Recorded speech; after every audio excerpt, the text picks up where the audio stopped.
એક કાળમાં પર્વતોની પાંખ પણ હતી, જે ઉડતા ત્યારે દેવી દેવતા અને ગાંધર્વોને તેના સાથે ટકરાઈ જવાનો ભય રહેતો.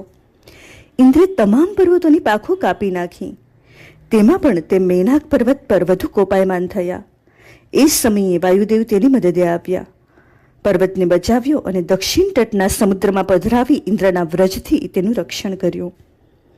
હનુમાનજીએ જ્યારે દક્ષિણ તટ પરથી સમુદ્ર લાંઘ્યો એ સમયે સમુદ્ર પુલકિત થઈ વિચારવા લાગ્યો કે જે ઈક્ષ્વાકુ વંશના મહારાજ સગરના પુત્રોએ મને આટલું વિશાળ બનાવ્યો, તેના પપુત્ર રામજીના કાર્ય માટે વજરંગ હનુમાનજી લંકા પ્રયાણ કરે તો તેના વિશ્રામ માટે મારે પ્રબંધ કરવો જોઈએ.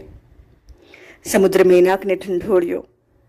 મેનાક પોતાનો ઉદ્ધાર કરવા આતુર હતો, પણ હનુમાનજીને ક્ષણનો વિલંબ પણ પાલવે તેમ નહોતો.